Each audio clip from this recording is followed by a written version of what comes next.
Tech Army, welcome back techers, how are we doing? My name's Stephen, this is Rate My Tech. So, we are going to be looking at, I've been with Sky Stream now for 8 months. Now, I have been inundated. This is probably the biggest, are you in there, are you in focus? This is probably the biggest request that I get all the time. I get, how is it still running? Do the apps crash? Are you using it? What one do you prefer out of Apple TV, Sky Stream? All the questions I get all the time. So today, I'm going to answer those questions.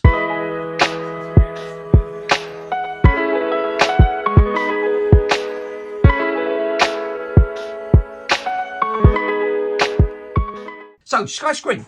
I got Sky Stream back in. Okay, let me start from the beginning. I looked at Sky Glass. I went and see Sky Glass. I tested Sky Glass. I didn't like Sky Glass. However, I did like the intuitive menu system that it had. And of course, there was an option, Sky Stream. And I had Sky Q at the time, the 2 terabyte box.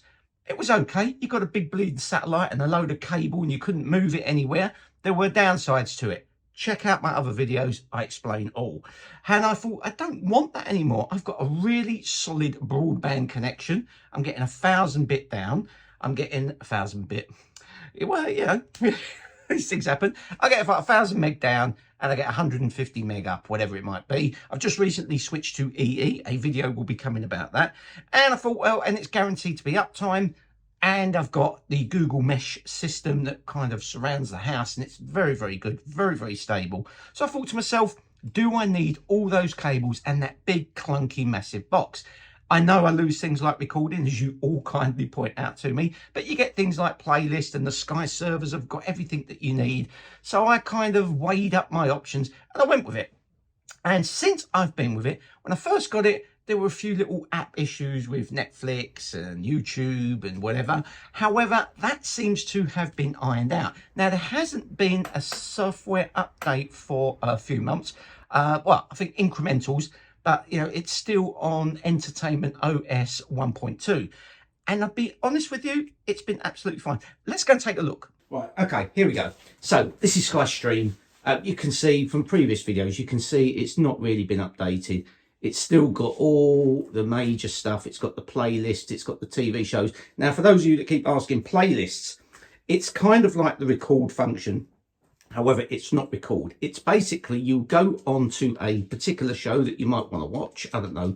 Let's just say, for example, what can we do? Let's go to the TV guide and we'll just go to all channels, for example. And let's just say there is something like The Rookie you want to watch, and then we can just simply click the plus button and we can add it to a playlist. Now we can also set up profiles, so we can set up different profiles so each person has their own individual playlist. And what that will do, that will add all shows of The Rookie to that playlist. Now if they're already on the Sky server, you can go off and watch all of them right now. So you don't have to wait each week for it to be played so you can record it like you would on Sky Q. You can go and watch it immediately. However, it's not. The playlist will constantly update and put that in there for you. So it's kind of like a record feature. However, I think, personally, I think it's a little bit better because if it's already on the Sky servers, it will give you access to all those things. When you go to the Sky TV guide, you've got all channels, TV shows, kids, movies, music, sport, you know, everything that you want there. And the quality, you know, it's really good. If I just go to, I don't know, let's have a look. We've got Fast and the Furious 6. If I click on that, what it will ask for, kids protection.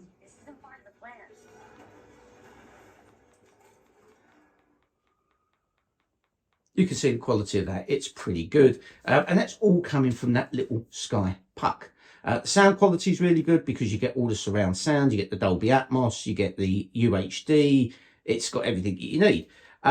Nothing's really changed. You can see, like me scrolling along there, it's really quick. If I go through and go to the Sky TV guide, scroll down, I don't know, let's go to all channels again and scroll down. Sometimes there could be a little bit of a delay, but you still get that little picture-in-picture down the bottom there, but it's nice and quick. There's, you know, there's plenty of channels there. Now, another thing that you keep telling me that it doesn't have all the channels that Sky Q has. It's not, but it's getting there. But there's a, you're not going to go hungry here, guys. There's enough channels on this puppy to, to whet that appetite. And you just simply click the home button on the remote, which you can see there. And the remote's really nice. Every time you pick the remote up, it's got sensor control and all these buttons light up. It's a shame not all remotes do that. It's a nice little remote. I know some of you have said that the remote has lost connection sometimes. In all the time that I've had this, I've not had that. But in all fairness, it just does the job. This thing across the top here, this is like the magic menu, as they call it, so I can go to all TV shows and it will show you all TV shows. I can go to all movies and it will show me all the movies in categories. The way that they've done this menu system is brilliant. I absolutely love it. Let me just go down to a little bit more for you and just show you that the settings haven't really changed. As you can see, I've got UHD 2160. Where is this? Is it system management? As you can see, we are still on entertainment 1.2. However, the build version, I think, is that changed? I couldn't tell you. I'd have to look at previous videos. But in all fairness, even like the firmware of the remote, it's all monitored here. The Wi-Fi MAC address, everything you need is there, and you can control your Sky account from this. But in all fairness, I love the menu system. I love the fact that tiny little puck, as you can see, just down there, that tiny little puck to the right, just there, that's all it is. It doesn't take up much room, and I can move my TV wherever I want. Why? Because I'm not being dragged down by big double dual cables that has to go to a satellite dish, and I'm still getting great visual, great sound.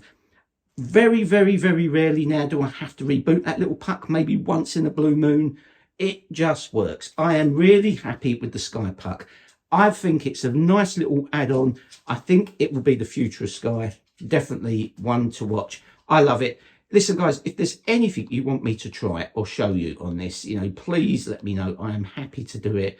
We can go to the playlist. You can see all the different playlists. You can watch whatever you want, and it will just pick it up. All the TV shows is there. The playlist just works. The movies is really good. The quality is really good. And even down to, if you want to go to the apps, you got Netflix. All of these apps are really good. I haven't really had any issues. I think there was a slight issue with Netflix the other day, but a quick power off, power back on, it sorted it. But as you can see, the apps are growing. Everything that you would need is there. They're definitely making this a one-stop shop for all your apps. And just to quickly, if I just go to say YouTube, for example, or in fact, let's try Netflix, because I've not tried it since I rebooted it. This could be a really good test. There you go. Look how quickly that's straight in, and I'm into Netflix. Really quick. And if I want to get back, I can come down the bottom, exit, and back. If I want to go to YouTube, now this takes a little while because I've not used YouTube for a while. There we go. There we go. Nice and quick. Apps are launching absolutely fine.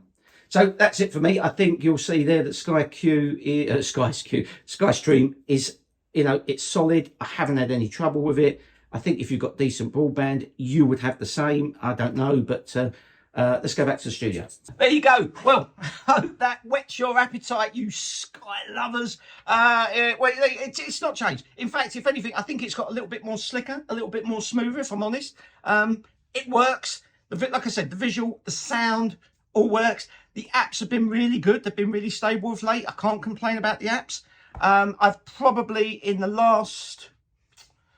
I don't know. I think the last time I rebooted it last week, so I powered it off for literally 10 seconds, powered it off by pulling the cable out the back, no problem at all. And the last time I did that was probably March, February, what we're in now, August, so April, May, June, July. It is a little computer, don't forget, and it's running software and it's streaming. So, take that as you will. But it's been smooth. I've had no complaints with it. I love the fact that I haven't got this big chunky box sitting there that has got big white cables flowing out the back of it, connecting to an ugly satellite stuck on my bloody wall. I love that. I could just pick my telly up and move it over there. I'll move it over. I can move it wherever I want. Where there's an internet connection, it will bloody work. So, but I think maybe you do need a bit of an internet connection. Internet connection now is, it's the second. I think if you haven't got a good internet connection there, there's got to be something wrong. That's it. Sky Q. Sky Stream, Sky Plus, Sky Go, you know, they're all there. My personal opinion is I love Sky Stream. I didn't like Sky Glass, wasn't a big fan of the TV, if I'm totally honest. But I love the menu system. I think the menu system is quite intuitive. It's quite good. And again, that recording function that you mentioned, you know, I know some of you just love to press record on that, but that playlist feature, I think, gives you that kind of thing because you can watch it whenever you want. However, you can skip the adverts if you pay. If you pay Sky, if it's a Sky thing, you can skip the adverts, because I know with Record you can just jump the adverts no matter whether it's BBC, whatever it is. But you can do that, but it's a little bit of an extra cost. And I get all that, but when I weigh it up, that little puck, being able to move my TV where I want, the sound quality, the picture quality, just that makes more sense to me. I still use Apple TV a hell of a lot. I love my Apple TV. It's, you know, that's again very solid, very quick, does the job. So I hope you enjoyed the video, people. Again, hit me up in the comments. I have got rid of all of my BT stuff now. I am now pure EE. However, you may as well say it's BT because it's just EE badged. Even the software on it looks really good, but it's solid. I'm getting, you know, again, 900 and something down and 150 up, and yet it's just saved me nearly 30 something pounds a month, whereas BT were charging me £81. I'm only being charged £51 from EE. If you'd like to see that video, hit me up in the comments. Until next time, you lovely techers, keep watching. Don't forget to like, subscribe and share if you found this content interesting, and I'll see you next one. Peace.